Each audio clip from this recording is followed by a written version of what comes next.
El 24 de junio de 2026, bajo la tierra, se fracturaron los pies de los venezolanos. Coro, Puerto Real de la Vela, La Guaira, Caracas y cada comunidad afectada no solo sintieron un movimiento telúrico, sintieron como el suelo se abría ante la incertidumbre. Fue un episodio de dolor, de escombros, de noches bajo el cielo abierto. Pero en el epicentro de la tragedia ocurrió algo extraordinario y eso es lo que yo quiero destacar hoy. Y eso no vino de un despacho ministerial, no nació de una firma, de un papel oficial, no fue una medida de emergencia planificada en una oficina.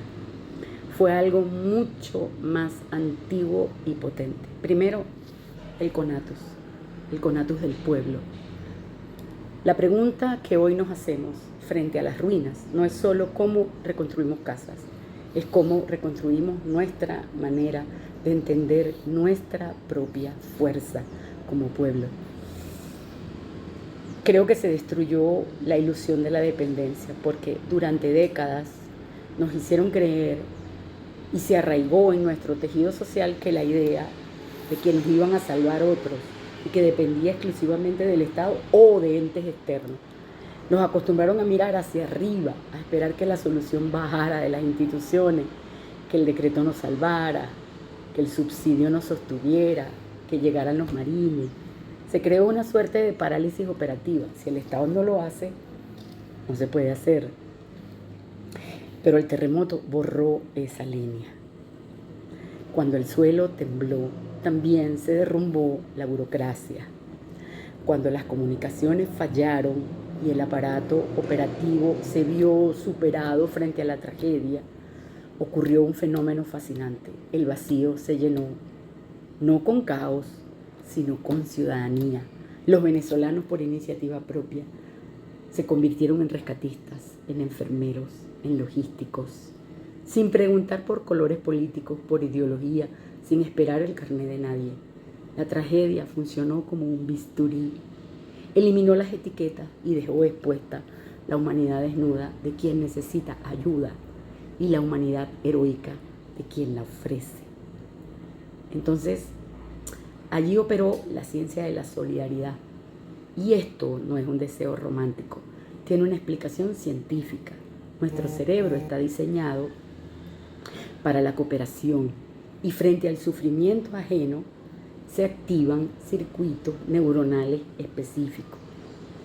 El giro cingulado conecta nuestras emociones con nuestra capacidad de decisión. La parte anterior procesa la empatía, la parte impulsándonos a actuar sin que medie ninguna orden, y la parte posterior activa nuestra memoria de supervivencia, permitiéndonos encontrar caminos, soluciones y organizar recursos donde otros solo ven escombros y caos. Entonces la solidaridad no es una lección aprendida, es una escuela, es un impulso biológico por perseverar en el ser, como decía Spinoza. Entonces vimos motociclistas abriendo ruta, vimos vecinos compartiendo la última botella de agua, vimos médicos operando con linternas, sobreviviendo, o sea, impensable. Y todo esto es la prueba de que incluso cuando el sistema externo se paraliza, el sistema interno del venezolano sigue activo. Ahora, ¿qué nos demuestra esto? Según lo que plantean algunos teóricos, que debemos pasar de la tragedia a la república, porque este fenómeno no es una casualidad. Algunos de los grandes pensadores de la ciencia política ya habían explicado por qué ocurre. Tocqueville, al estudiar el desarrollo de las democracias modernas, descubrió que la verdadera fortaleza de una nación no reside únicamente en sus gobiernos, sino en la capacidad de los ciudadanos para asociarse libremente. Decía que cuando surge un problema, las personas no esperan pasivamente la intervención del poder. Se organizan, crean redes de cooperación y encuentran soluciones comunes, porque una potencia sumada a otra potencia es mayor. A eso se le llamó el espíritu de las asociaciones civiles. Eso fue precisamente lo que vimos en La Guaira, en Coro, en Caracas.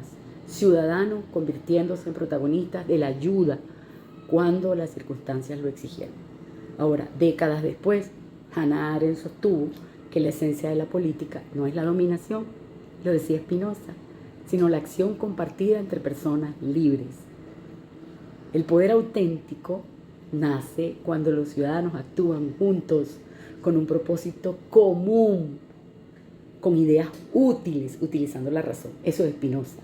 Y no surge de la fuerza ni del miedo, no es Hobbes, sino de la cooperación. En medio de la tragedia, el pueblo venezolano demostró que todavía conserva esa capacidad de actuar colectivamente, el conatus de la nación. Más recientemente, Robert Putnam desarrolló el concepto de capital social.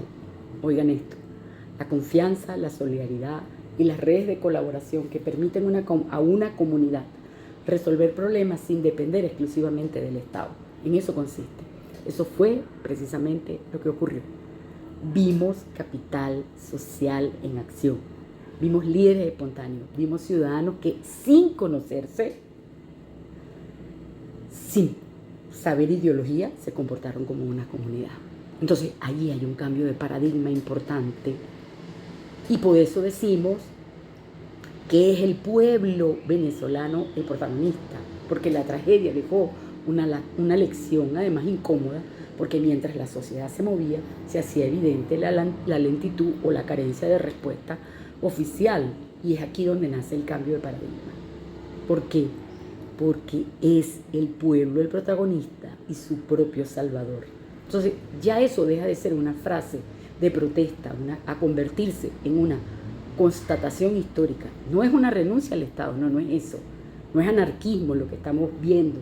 Es la madurez de una sociedad que entiende que ninguna institución funciona si primero no hay una sociedad civil fuerte, organizada y consciente de su propio poder. Un Estado es, en teoría, un servidor de la sociedad. Pero cuando la sociedad descubre que tiene capacidades que antes delegaba ciegamente, esa relación cambia para siempre.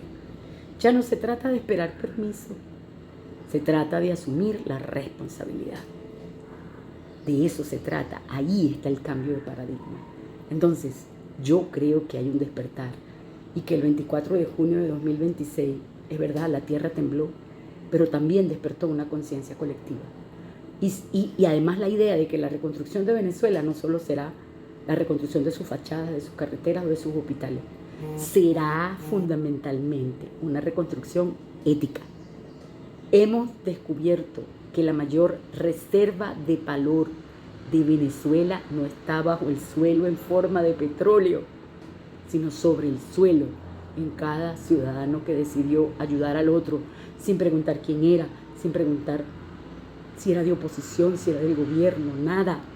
Si las grandes naciones nacen de las grandes tragedias, es porque el momento en que todo cae, emerge el carácter de un pueblo que ya no acepta ser un espectador, sino que ha decidido convertirse por fin en protagonista de su propio destino. Ese es el mensaje que le quería dejar. Hay un cambio de paradigma y tenemos que empujar hacia allá para fortalecer una democracia soberana, verdadera. Saludos y que todo salga bien, que todo salga bien.